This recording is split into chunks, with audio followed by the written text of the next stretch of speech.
Tonight's story begins in the heart of Rome on a bright spring day that seemed destined for celebration rather than violence. It was April 7th, 1926.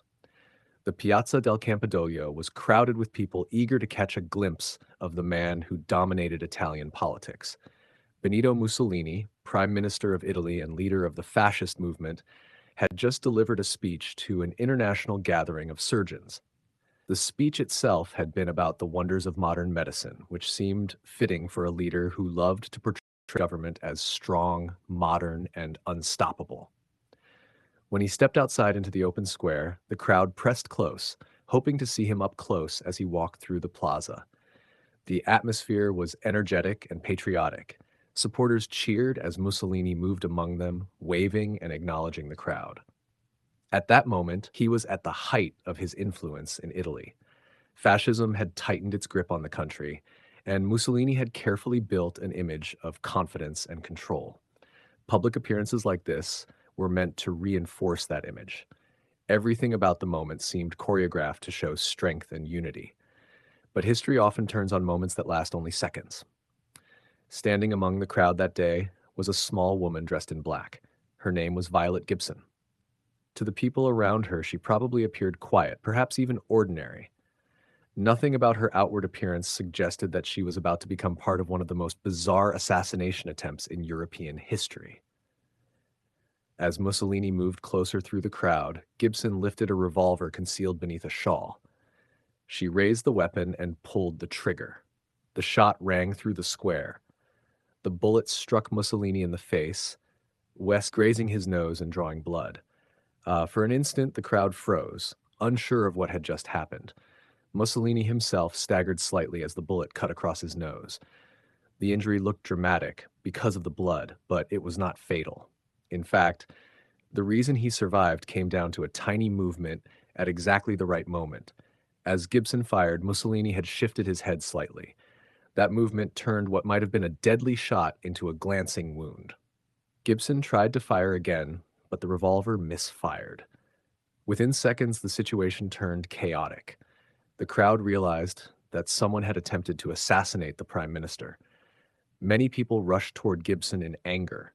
Several witnesses later said she was nearly beaten to death by the mob. Police officers forced their way through the crowd and pulled her away before the situation could turn even more violent. Meanwhile, Mussolini was rushed aside so doctors could examine him. Blood was running from his nose, but the injury itself was surprisingly minor. Once his nose had been bandaged, Mussolini reportedly dismissed the wound as a mere trifle. Instead of retreating to safety, he returned to the public event and continued the procession across the Capitoline Hill. The gesture reinforced his carefully crafted image of strength and fearlessness. But the real mystery centered on the woman who had fired the shot. Who was Violet Gibson? The answer surprised almost everyone. Gibson was not a radical revolutionary, nor was she part of an organized political conspiracy. She was actually born into one of the most privileged families in Ireland. Her father, Edward Gibson, had served as Lord Chancellor of Ireland and had been elevated to the peerage as Baron Ashbourne. Violet grew up surrounded by wealth and influence. As a young woman, she had been presented at court during the reign of Queen Victoria.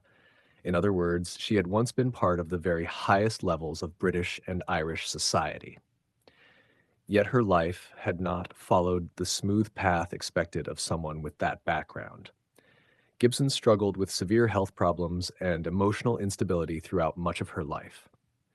She explored various spiritual movements and religious ideas before eventually converting to Roman Catholicism in the early 1900s. Her life grew increasingly turbulent in the years that followed. By 1922, she suffered a serious nervous breakdown and was committed to a psychiatric institution for treatment. After being released, she continued to struggle with mental health issues. In 1925, she even attempted suicide while living in Rome. All of this background became crucial when investigators began questioning her after the shooting. During interrogation, Gibson calmly explained why she had fired at Mussolini. She claimed she had acted to glorify God. According to her statement, an angel had guided her arm as she pulled the trigger. Authorities soon concluded that the assassination attempt had not been part of any organized political plot. It appeared to be the act of a single troubled individual. Even so, the consequences could have been enormous. The attempted assassination immediately sparked outrage among Mussolini's supporters. Many Italians saw the attack as proof that enemies of the fascist government were lurking everywhere. Instead of weakening Mussolini's position, the event actually strengthened it.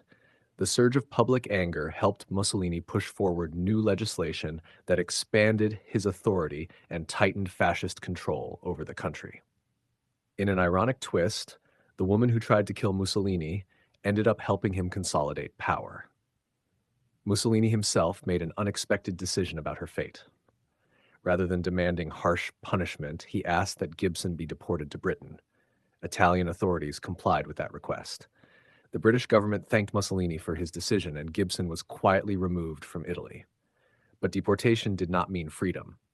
Once back in Britain, Violet Gibson was placed in a psychiatric hospital in Northampton called St. Andrew's Hospital. Despite repeated appeals from family members asking for her release, she remained confined there for the rest of her life. She lived in that institution for decades. Violet Gibson died in 1956 and was buried in Northampton. Her story faded into obscurity for many years, remembered mostly as a strange footnote in the history of Mussolini's rise to power. Yet the incident itself remains remarkable. A wealthy Irish woman with a troubled past managed to come within inches of assassinating one of the most powerful dictators in Europe. A slight movement of Mussolini's head changed the outcome of that moment. Instead of ending his rule, the failed assassination helped strengthen it. History sometimes turns on the smallest details, a fraction of a second, a shift of the head, a revolver that fails to fire a second shot. When you think about moments like this, it raises a fascinating question. If that bullet had struck just a little differently on that day in 1926, how different might the history of Europe have become?